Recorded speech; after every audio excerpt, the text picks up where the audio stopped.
Find directions using the Southern Cross in the Southern Hemisphere.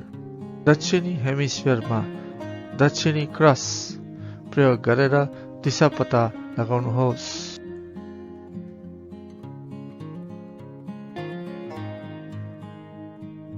Find north with the help of Southern Cross. पत्ता लगाऊ उत्तर दिशा दक्षिणी क्रसको सहायताले। Hi, amazing scouts and awe-inspiring scouters.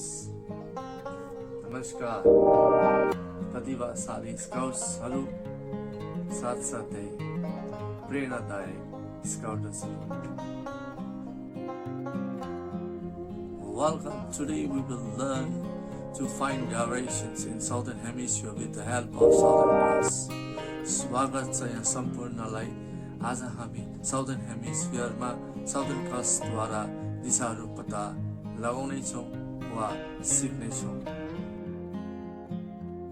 You are watching Bhanu Parajuli 007 Scouting with Bhanu Parajuli. यहाँले हेरिरहनु भएको छ scouting channel Bhanu Parajuli 007 Scouting with Bhanu Parajuli. Before we begin the tutorial today, meet Mr. Charles, who is going to tell you his story. Let's hear his story. Video tutorial सुरुवात गर्नुभन्दा अगाडि मेरा scout मित्र mister चार्ल्ससँग उहाँको कथा सुनौ। Hi. This is me, Charles Pradhan. Once upon a time, in a dense jungle, I was a lost traveler. I had been wandering for days, trying to find my way back to my home.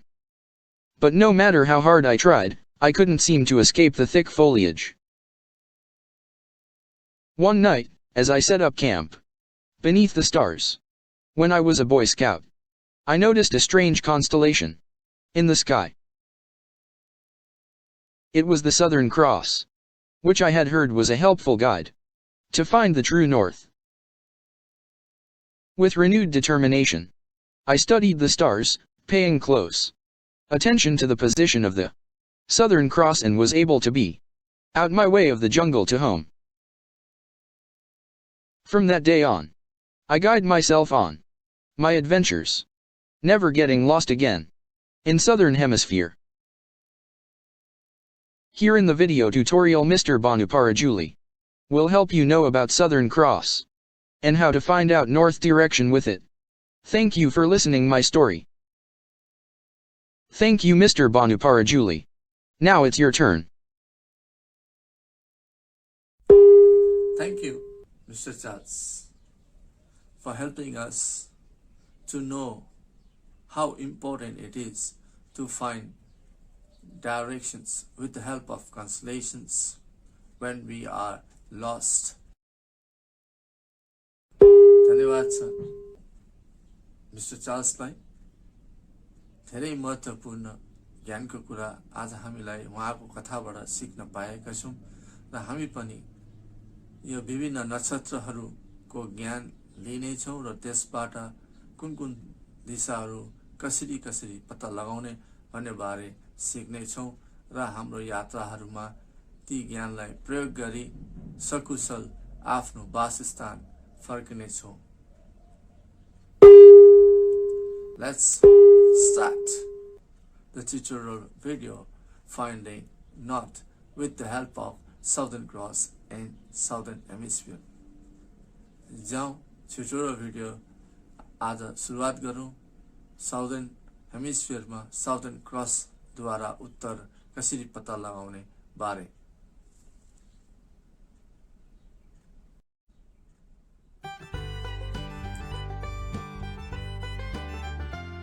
Thank you for your subscription, views, likes, shares, comments, over dozens of videos in the channel. यहाँ सम्पूर्णलाई मुनि धन्यवाद टक्राउन चाहन्छु यहाँहरूको subscription, views, like, share गरिदिनु भएकोमा र आशा छ यो भिडियो पनि यहाँलाई मन पर्छ। गर्नेछ. Hope this video will be fruitful to you, and please do share among the scouts if you find this video fruitful. Thank you. Have a wonderful day. धन्यवाद. यहाँको दिन शुभ रहोस्. जय स्काउट, जय Nepal.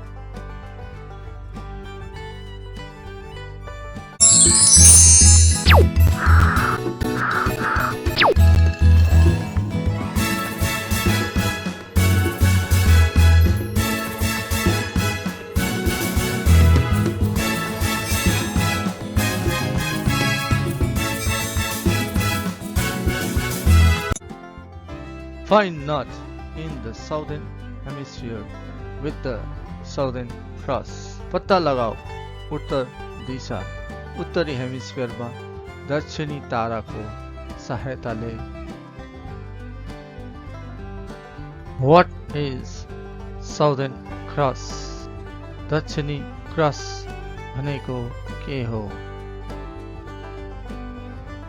What is Southern Cross? दक्षिण cross भनेको के हो? Number 1. It is one of the most distinctive constellations in the sky and is used as a navigational aid by sailors and aviators. 1. यो आकाशमा सबैभन्दा विशिष्ट नक्षत्रहरू मध्ये एक हो र नाविकहरू र एभिएटर्सहरूद्वारा नेभिगेसन गर्न सहायताको रूपमा प्रयोग गरिन्छ.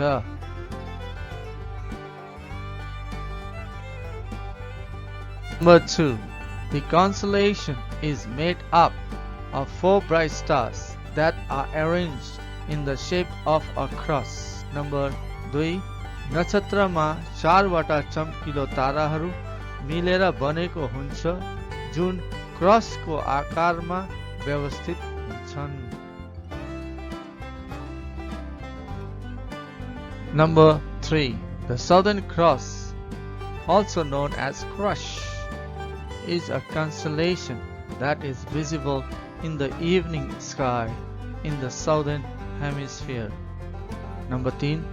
दक्षिणी क्रस Crush पनि भनिन्छ एक नक्षत्र हो जुन दक्षिणी हेमिस्फियरमा साँझको समय आकाशमा देखिन्छ. How to find north with the help of Southern Cross? कसरी पत्ता लगाउने उत्तर दिशा दक्षिणी क्रसको सहायताले. Number 1. Find the Southern Cross constellation in the sky. It should be visible in the evening in the Southern Hemisphere. Number 8. दक्षिणी cross नक्षत्र खोज्नुहोस् आकाशमा. यो नक्षत्र साँझको समयमा दक्षिणी गोलार्ध स्थानको आकाशमा देखिन्छ. Number 2. The 2 brightest stars in the constellations are called Alpha and Beta Centauri. These stars are also known as the pointers as they point towards the south celestial pole, which is directly above the south pole on Earth. Number 2. नक्षत्रमा रहेको यी 2 वटा चम्किलो ताराहरूलाई alpha र बेटा सेन्टोरी भनिन्छ. यी ताराहरूलाई सूचकहरू भनेर चिनिन्छ किनभने यिनीहरूले दक्षिणी आकाशीय ध्रुवतर्फ संकेत गर्छन् जुन पृथ्वीको दक्षिणी ध्रुव भन्दा ठीक माथि हुन्छन्. Number 3. Draw imaginary line between the 2 pointers with a dot at center point. Number 3. 2 सूचक ताराहरू बीचको केन्द्रबिन्दु पत्ता लगाउनुहोस् र तिनीहरू बीच काल्पनिक रेखा बनाउनुहोस्. साथै ती काल्पनिक रेखाको मध्य भाग छुट्याउनुहोस् र बिन्दु चिन्ह लगाउनुहोस्. Number 4. Draw an imaginary line to the center point of the pointers to connect the star Archner and point towards the south celestial pole.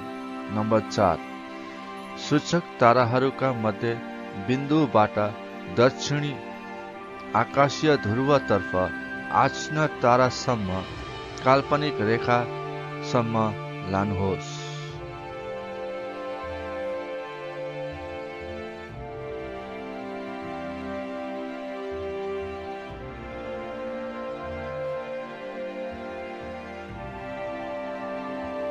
Number 5 from the South Celestial Pole and from the Southern Cross, draw an imaginary line straight.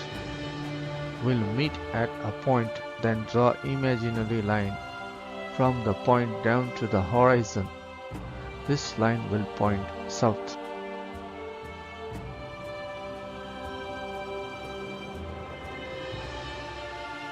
Watch number दक्षिणी आकाशीय ध्रुव र दक्षिणी क्रसबाट काल्पनिक रेखाहरू सिधा बनाउनुहोस् र सोही रेखाहरू एक आपसमा एक बिन्दुमा मेल हुन जान्छन्। त्यस बिन्दुदेखि तल क्षितिजसम्म काल्पनिक रेखा बनाउनुहोस्। यो रेखाले दक्षिण जनाउँदछ।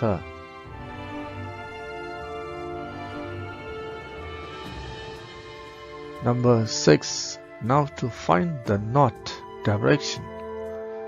It is located directly opposite the south. 6 number.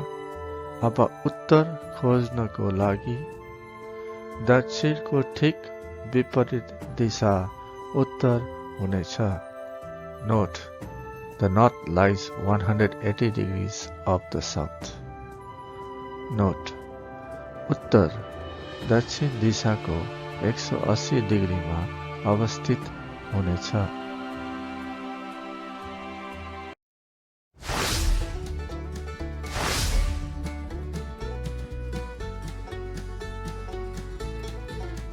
Interesting fact, रोचक तथ्य।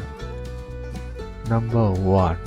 In the Southern Hemisphere, walking directly towards the sun at noon will lead you north. Number 8. दक्षिणी गोलार्धमा दिउँसोको समयमा सिधै सूर्यतर्फ हेर्दा उत्तर दिशातर्फ यात्रा हुनेछ। Number 2. In the Southern Hemisphere, walking directly away from the sun at noon will lead you to south. Number 2.